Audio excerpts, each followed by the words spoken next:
Kali ini saya akan bicara tentang yang namanya kasih kental manis.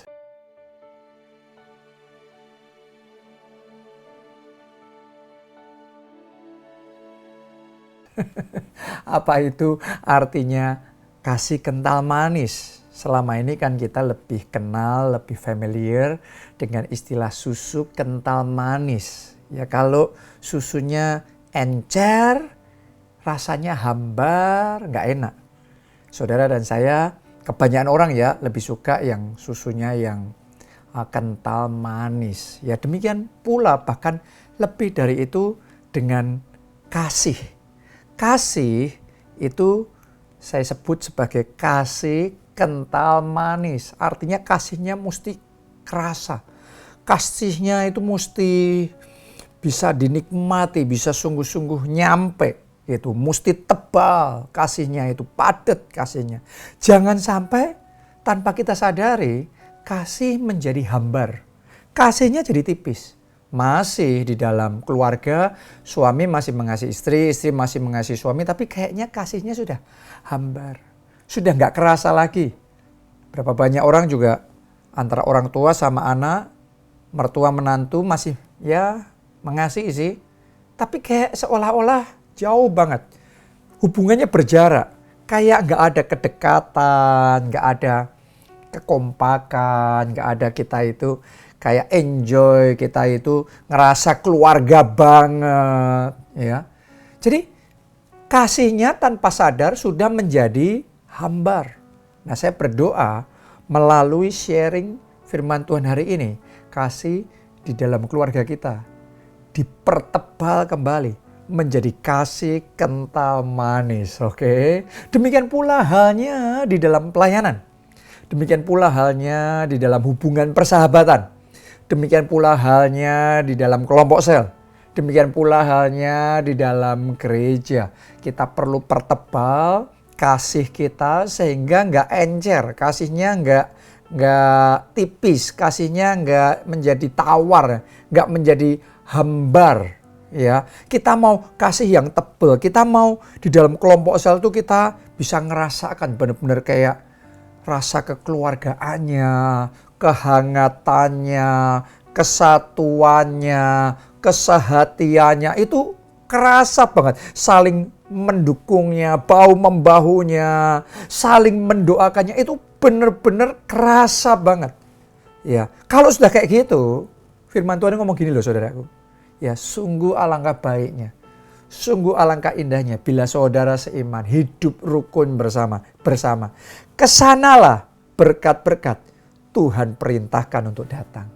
Ya, jadi benar-benar yang namanya kasih kental manis itu akan menciptakan atmosfer yang baik, yang menyenangkan, baik itu di rumah, baik di tempat kerja, baik itu dalam persahabatan, terlebih lagi di dalam gereja, di dalam kelompok sel, dan di mana ada kasih kental manis, di sana ada berkat-berkat tebal yang Tuhan perintahkan datang dalam hidup kita sampai melimpah-limpah. Ya, nah, tapi pertanyaannya gimana caranya supaya kasih kental manis ini ada di dalam kehidupan kita? Kita akan belajar dari firman Tuhan di Efesus 4 ayatnya yang ke-29 sampai ayat yang ke-32. Saya bacakan buat saudara ya. Ditulis begini. Janganlah ada perkataan kotor keluar dari mulutmu. Tahukah saudara, kalau kita mau ada kasih kental manis di dalam hubungan kita, ya jangan biarkan perkataan kotor. Kadang-kadang sebagian orang terpancing kalau lagi jengkel, lagi marah, ngomongnya kotor, ngomongnya kasar, ngomongnya nggak dijaga, ngomongnya wah menyakiti, melukai. Ingat loh saudaraku, kita yang jengkel, marah mungkin kita merasa berhak. Tapi Anda dengarkan ya nasihat firman Tuhan ini, dan saya berdoa Anda mau terima nasihat firman Tuhan ini. Firman Tuhan ngomong gini, janganlah ada perkataan kotor keluar dari mulutmu. Terus kalau ngomong harusnya gimana? Lanjutkan pembacaan itu. Tetapi pakailah perkataan yang baik. Untuk apa? Membangun. Check and recheck. Apakah perkataan saudara sama kakak saudara, sama anggota sel saudara, sama suami, sama istri, sama rekan sepelayanan itu membangun atau malah menyerang? Membangun atau meruntuhkan? Membangun atau menghancurkan? Semua yang bukan membangun, hindari itu.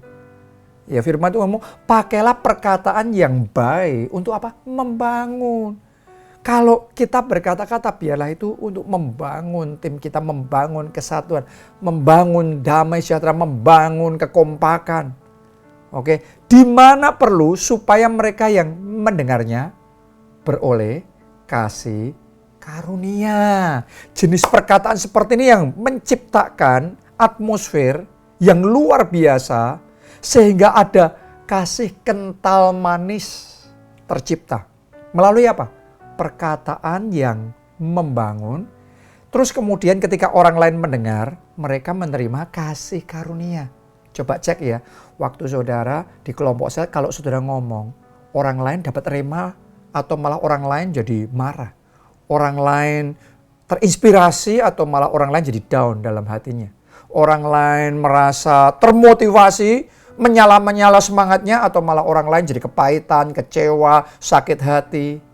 Hati-hati saudaraku. Ya, karena perkataan kita itu membentuk atmosfer tertentu. Dan doa saya perkataan saudara itu dipakai, diurapi Tuhan untuk membangun. Untuk menciptakan atmosfer yang sehat dalam gereja, dalam kelompok sel, dalam pelayanan, di tempat kerja, dalam persahabatan. Pakai perkataan yang baik untuk membangun. Jangan biarkan perkataan yang kasar, perkataan yang menyakiti, perkataan yang negatif, melabeli orang yang tidak-tidak, ngomong menuduh orang yang tidak-tidak. Hati-hati, lidah kita dijaga supaya yang muncul dari lidah kita diterima orang kasih karunia. Jangan sampai kita juga ngomong, yang penting aku ngomong maksudku benar. Hati-hati, bukan cuma maksud saudara loh.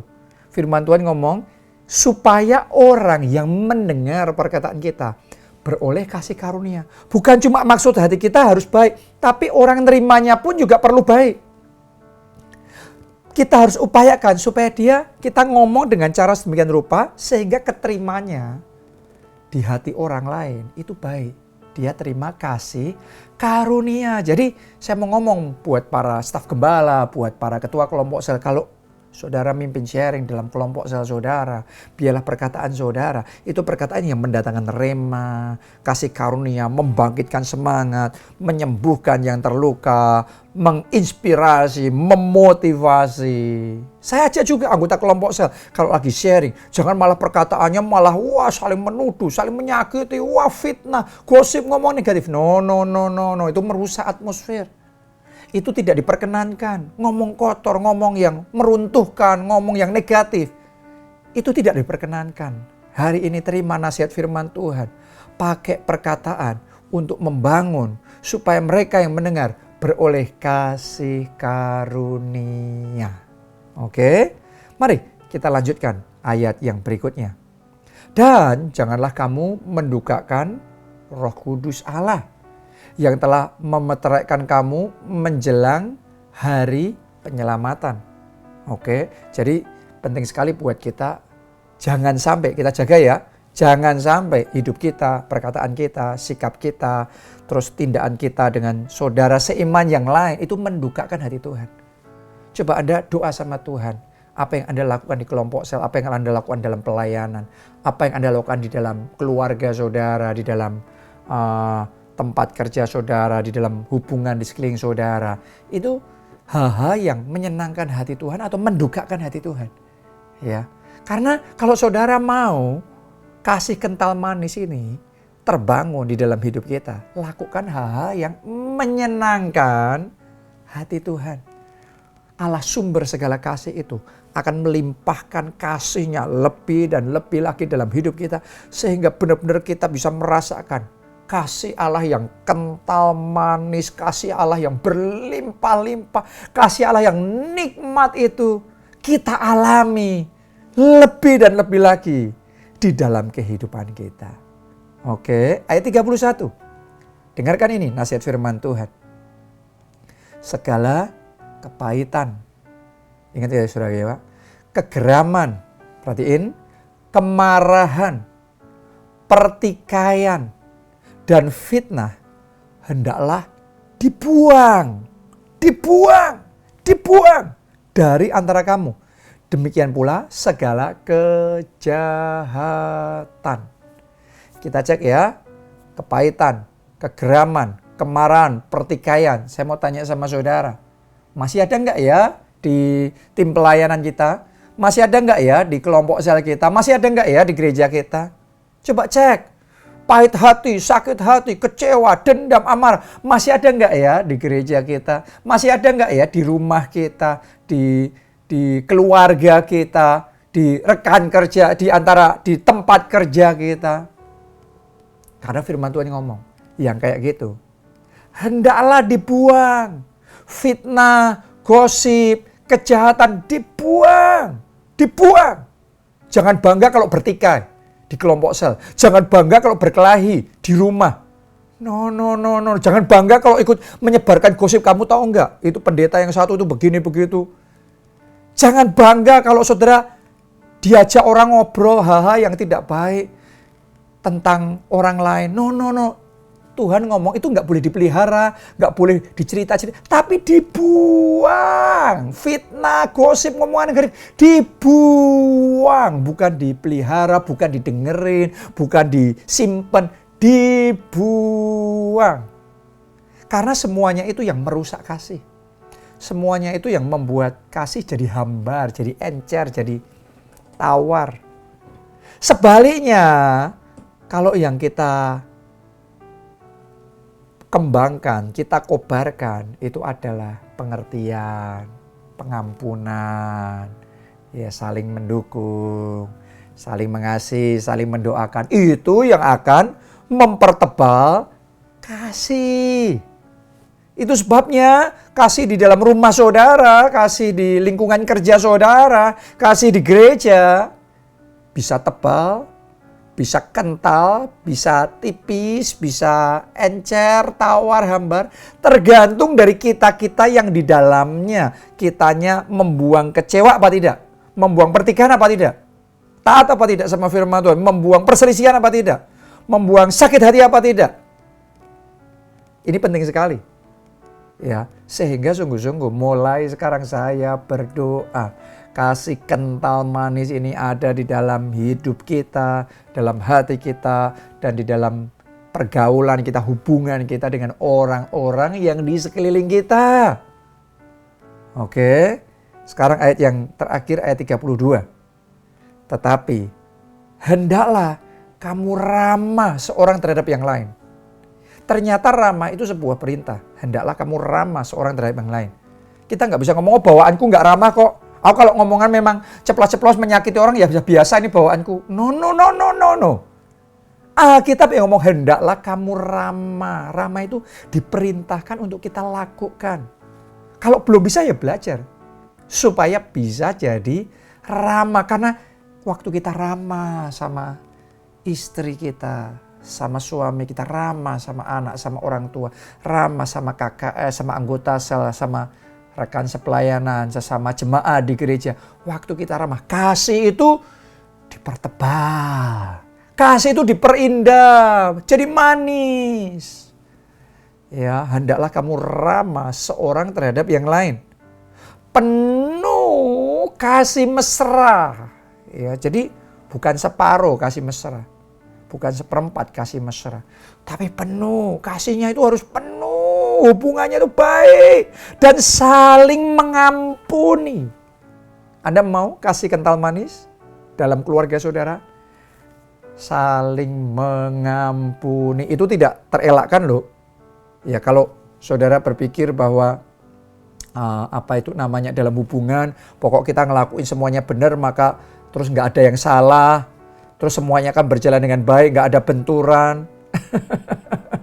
Itu mungkin saudara baru beberapa hari membangun hubungan. Tapi kalau saudara sudah cukup lama membangun hubungan, pasti ada benturan, pasti ada ketidakenaan. Karena itu perlu saling mengampuni. Tidak terelakkan.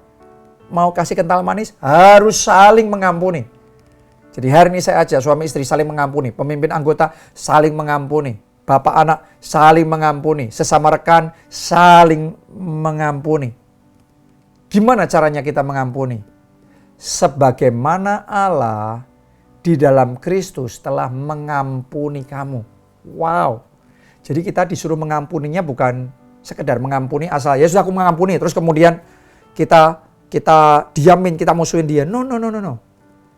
Sebagaimana Allah di dalam Kristus telah mengampuni kamu. Jadi cara mengampuninya kita harus mengikuti cara mengampuninya Allah.